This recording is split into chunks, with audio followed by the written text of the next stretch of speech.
श्रोताओं, आप देख रहे हैं एएस कहानी सागर चैनल।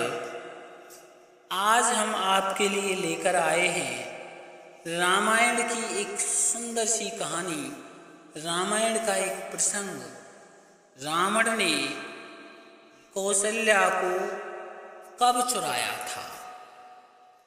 रावण ने ये क्यों कहा, यदि मैं कौशल्या को चुराने में सफल हो जाता तो आज राम के हाथों नहीं मारा जाता।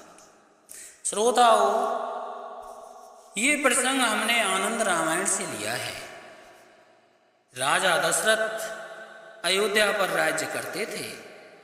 तो श्रोताओं, जब राजा दशरथ अयोध्या पर राज्य कर रहे थे तो उनके पास में एक कौशल देश नाम का राज्य भी था, जिसके राजा कौशल नरेश थे। उनकी एक पुत्री थी जिसका नाम कौशल्या था। अब श्रोताओं, कौशल्या की शादी राजा दशरथ के साथ फिक्स कर दी गई थी।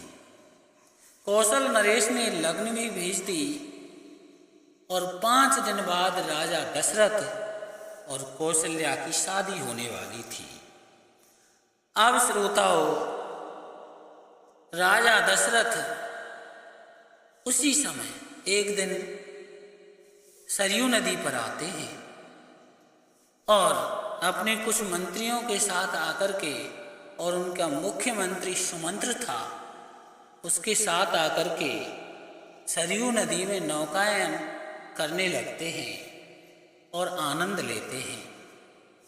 इधर श्रोताओं, रावण ब्रह्मा जी से पूछता है कि मेरी मृत्यु किसके हाथों होगी? तो श्रोताओं, ब्रह्मा जी कहते हैं तेरी मृत्यु राजा दशरथ और कौशल्या के पुत्र भगवान श्री राम के हाथों होगी। रावण बोला, मैं उनकी शादी होने ही नहीं दूंगा। तो श्रोताओं, रावण उसी समय वहाँ से चल देता है और जैसे ही वो सरयू नदी के किनारे आता है तो उसको दशरथ दिखाई पड़ता है। वह अचानक से दशरथ के सैनिक और दशरथ पर आक्रमण कर देता है। राजा दशरथ को पराजित करके उसकी नाव को धोखे से डुबो देता है।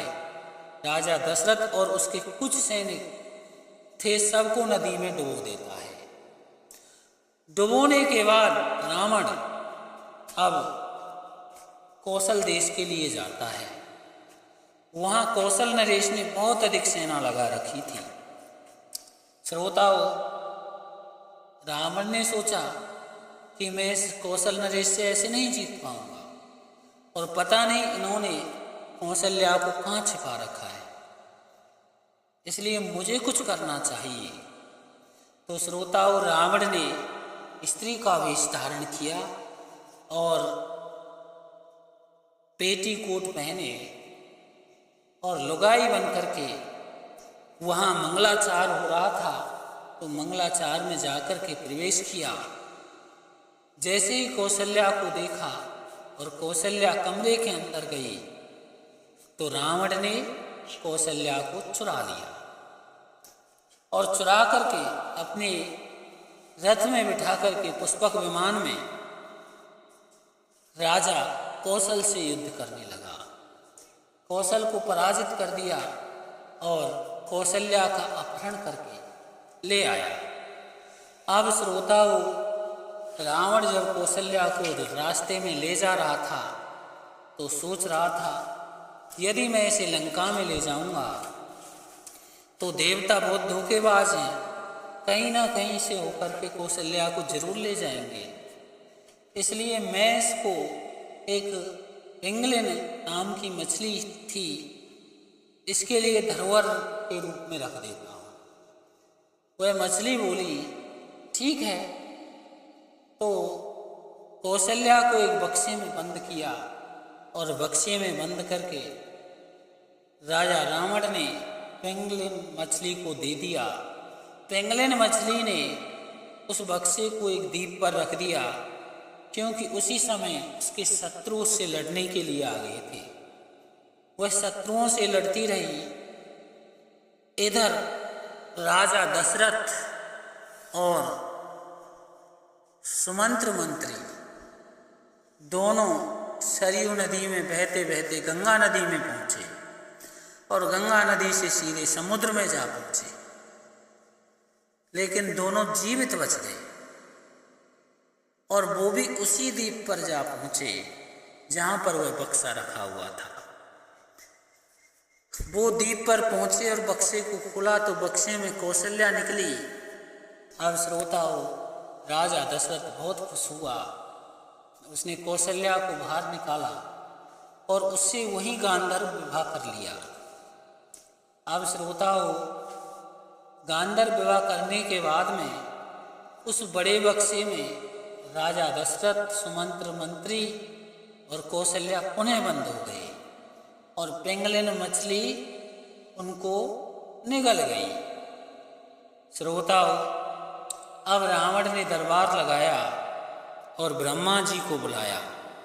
ब्रह्मा जी से रावण बोला, हे ब्रह्मा जी, अब बताओ, मैंने राजा दशरथ को तो पानी में डुबो दिया और कौशल्या को पेंगलिन मछली के हवाले कर दिया। अब आप बताइए, राम कैसे पैदा होगा? रावण जोर से हंसा। उसी समय श्रोताओं, ब्रह्मा जी बोले कि ऐसा कुछ नहीं है, उन दोनों की तो शादी भी हो चुकी है, तू व्यर्थ में ही हंस रहा है। तो श्रोताओं, रावण को विश्वास नहीं हुआ और उसने तुरंत ही दूत भेजे, जाओ पेंगलिन मछली से वो बक्सा लेकर आओ। दूत गए और पेंगलिन मछली से वो बक्सा लेकर आए। तो श्रोताओं, जैसे ही रावण ने बक्से को खोला तो उसमें दशरथ, कौशल्या और सुमंत्र मंत्री तीनों निकले।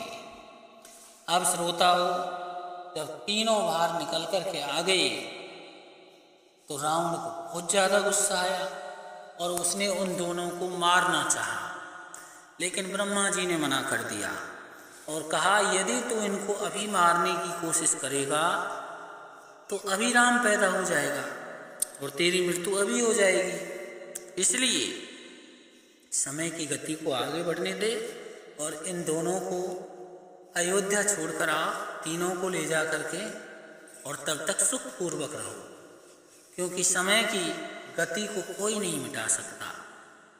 रावण आया, राजा दशरथ और कौशल्या को अयोध्या छोड़कर गया। अब श्रोताओं, अयोध्या छोड़ने के बाद में जब अयोध्या छोड़ गया तो कौशल नरेश को पता चला। कौशल नरेश बहुत ही खुश हुआ और पुनः उनकी विधिवत राजा दशरथ और कौशल्या की शादी हुई। तो श्रोताओं, हमारा प्रसंग पूर्ण हो चुका है। इसी के साथ जय श्री राम।